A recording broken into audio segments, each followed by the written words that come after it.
And that is the beauty of testimony. Ina-highlight natin o itinataas natin yung greatness ng Panginoon sa buhay natin. 'Di ba?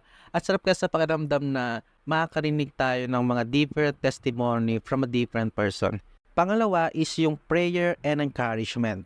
Ang layunin din ng podcast na to ay makapag-provide ng prayers sa mga tao na nangangailangan, especially inside the community. Kaya kung meron kayong prayer request or prayer list, pwede nyong i-message yan sa Facebook page o kaya naman i-post nyo sa Facebook group para maisama sa mga prayer list namin. Naniniwala din kasi kami na ang prayer is one of the ministry of God, di ba?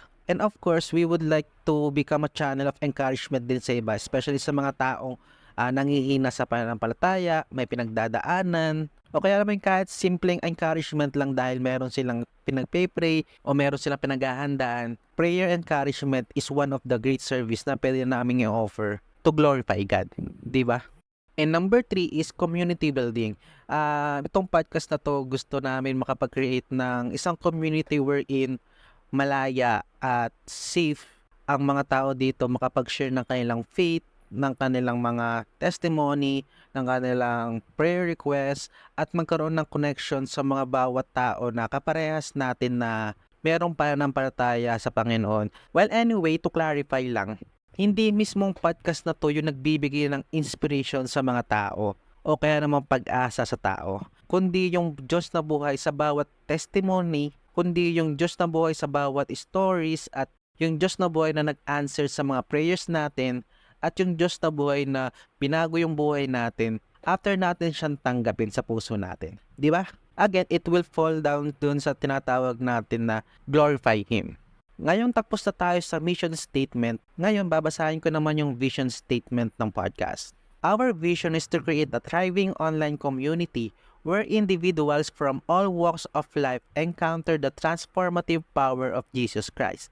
We aspire to cultivate a safe space where individuals feel comfortable sharing their stories, faith, and testimony. Ngayon dito, pag-usapan naman natin yung vision statement. Sagutin natin yung question na, why is it important to create a thriving online community? Sa Tagalog, bakit importante na gumawa ng online community? Well, number 1 is for safe space. Alam ko nabanggit ko na to kanina, pero gusto ko lang talagang i-expound pa to dahil itong community na sinusubukan natin gawin and itong podcast na to is gusto namin maging ito yung safe place, safe space wherein yung mga nakikinig, yung mga kasama dito sa community ay they can share openly yung kanilang mga stories, testimonies, prayer requests without yung ginajudge sila. And then gusto natin lahat ng members natin dito ay legit, walang mga dummy account or yung mga tinatawag na troll account. Pangalawa is prayer support. Isa rin sa reason kung bakit talaga natin ginagawa itong community na to, itong podcast na rin na to, ay para makapag-offer tayo ng prayer ministry, makapag-service tayo sa ibang tao through praying. Dito pwede kayong mag-post o mag-share ng inyong prayer request, and we encouraging all the members of community na ipag-pray yung mga taong naglalagay ng kailang prayer request dahil as a Christian, kinakailangan talaga na pinag-pray natin yung mga bawat kapatid natin sa pananampalataya. 'Di ba?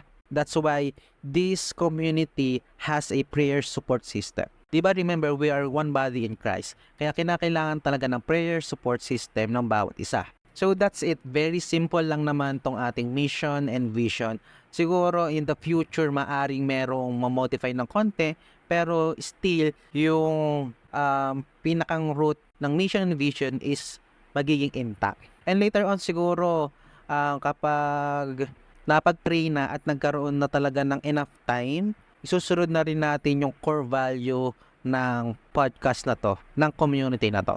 And if you would like to support and join to our community, hanapin nyo lang yung Unfading sa Facebook page at YouTube channel natin. Dito naman sa Spotify, hanapin nyo lang yung Unfading Podcast at may kita nyo na rin doon. Tapos meron din tayong Facebook group, hanapin nyo lang Unfading Christian Community.